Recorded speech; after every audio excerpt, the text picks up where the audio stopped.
Crystal field theory के आधार पर ज्यामिति का व्याख्या किस तरीके से की जा सकती है, इस लेक्चर में हम इसका अध्ययन करेंगे।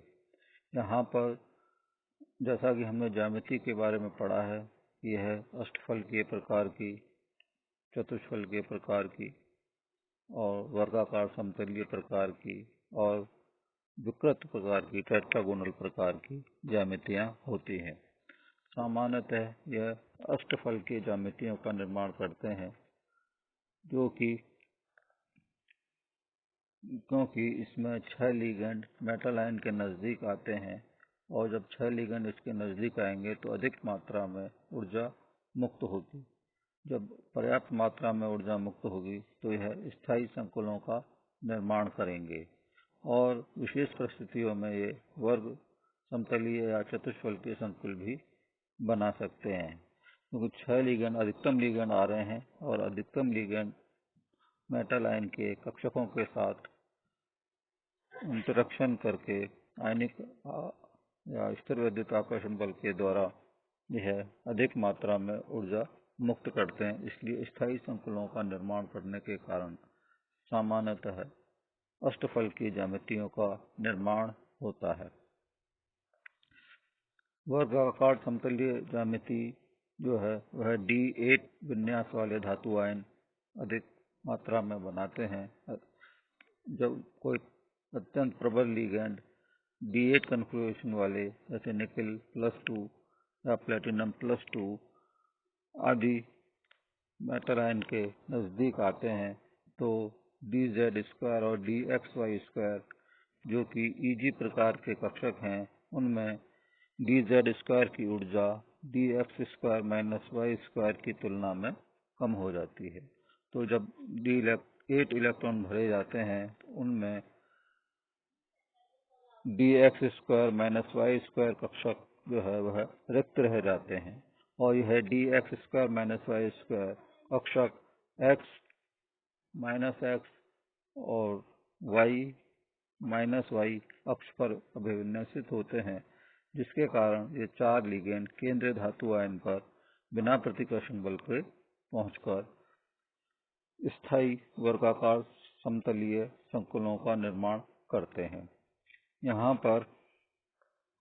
dx² - y² कक्षक के जो पालियां हैं वो x और y अक्ष पर स्थित होने के कारण ही ये वर्गाकार समतलीय संरचना का निर्माण करती है। और यदि लिगेंड का आकार बड़ा हो तो यह वर्गाकार समतलीय न बनाकर चतुष्फलकीय प्रकार की ज्यामिति बनाती है। लेकिन इसमें परिस्थिति यह है कि लिगेंड का आकार बड़ा होना चाहिए और वह अत्यंत दुर्बल होना चाहिए और केंद्रीय धातु परमाणु जो है वह कम ऑक्सीकरण अवस्था का होना चाहिए। तो सामान्यतः D0, D5 और D10 विन्यास वालों में CFSE का मान 0 होता है और D1 और D6 विन्यास वाले धातु आयनों में CFSE का मान अष्टफलकीय से थोड़ा सा कम होता है। तो यह विन्यास वाले सामान्यतः चतुष्फलकीय संरचनाओं का निर्माण करने की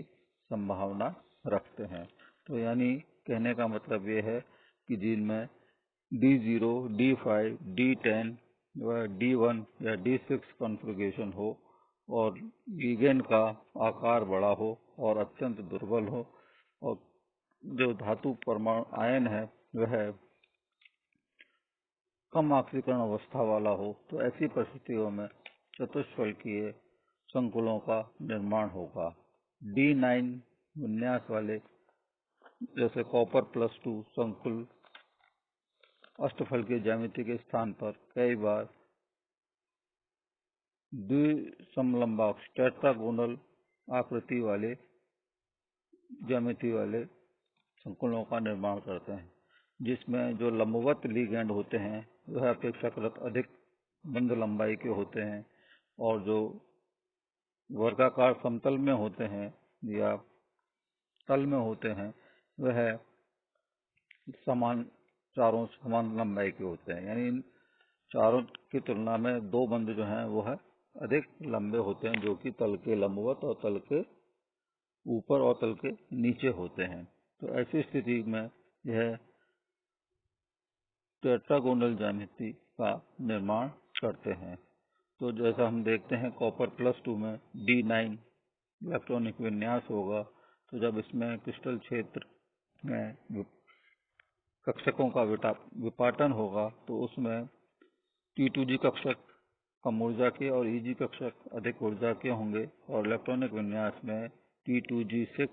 और EG3 इलेक्ट्रॉनिक विन्यास होगा और यह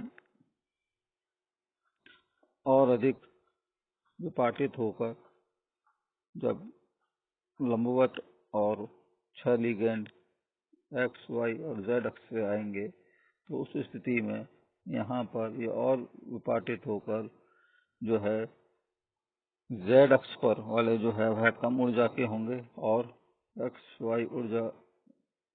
जो XY दिशा में होंगे वह अधिक ऊर्जा के हो जाते हैं। जैसे T2G में यह कक्षक और अधिक विपाटित होकर DXZ और YZ कम ऊर्जा के और DXY अधिक ऊर्जा के हो जाएंगे। इसी तरीके से EG कक्षक में भी विपाटन होगा जिसमें कि DZ² कम ऊर्जा का और DX² - Y² वह अधिक ऊर्जा का होगा। तो यह और अधिक स्थायीकरण +β और -β, यानी जब इसमें 9 इलेक्ट्रॉन पुनः भरे जाएंगे तो DXY में 2 इलेक्ट्रॉन, DYZ में 2 इलेक्ट्रॉन, DXY में 2 इलेक्ट्रॉन और DZ² में 2 इलेक्ट्रॉन होंगे और 1 इलेक्ट्रॉन जो है वह DX² - Y² कक्षक में होगा जो कि उच्चतम ऊर्जा स्तर पर होगा। तो ये DZ² और DX² - Y² में DZ² जो है -β का जो है वो कम ऊर्जा का हुआ, स्थायीकरण हुआ और DX² - Y² जो है वह +β अधिक ऊर्जा का हो जाता है, जिसकी वजह से यह अधिक स्थायीकृत होने के कारण यह जो है इस तरीके की टेट्रागोनल ज्यामिति वाले कॉम्प्लेक्स बनाते हैं। इस प्रभाव को जो है जॉन टेलर प्रभाव कहते हैं। तो क्योंकि इसमें अतिरिक्त स्थायीकरण हो रहा है और विकृति भी है जिसकी वजह से ये परफेक्ट जो है अष्टफल की ज्यामिति नहीं है, इसलिए और स्थायी है विकृत होने के बावजूद भी, इसलिए इसको सब वैज्ञानिक जॉन और टेलर ने बताया था, इसलिए इसके नाम के आधार पर जॉन टेलर प्रभाव इसको कहा जाता है। T2G कक्षक के ऊर्जाओं में कुल परिवर्तन नहीं हुआ है, लेकिन EG कक्षक की ऊर्जा में DX² Y² में 1 इलेक्ट्रॉन कम होने के कारण यहाँ अतिरिक्त स्थायीकरण हुआ है और DX² - Y² की ऊर्जा में वृद्धि हुई है और यह ऊर्जा +β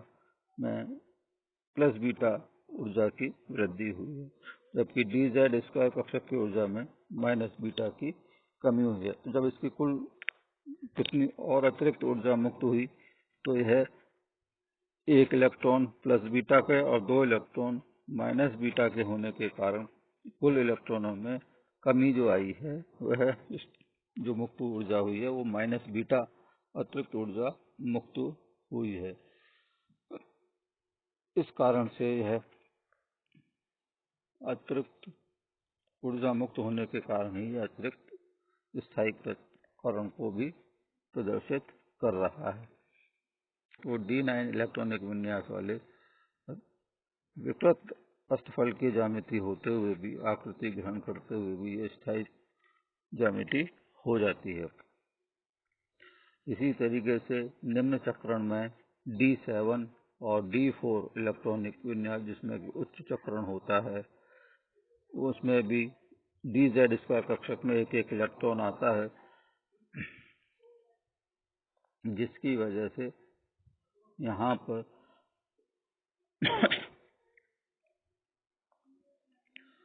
D7 और D4 आयनों वाले जिसमें कि DZ² में 1 इलेक्ट्रॉन होता है, यह भी अष्टफल की ज्यामिति और विकृत अष्टफल की ज्यामिति को प्रदर्शित करते हैं।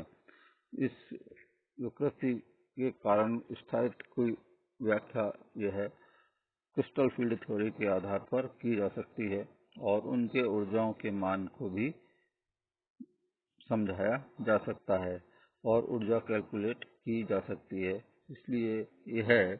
क्रिस्टल फील्ड थ्योरी स्थायीकरण और उनकी ज्यामिति को समझाने में सफल रहा है।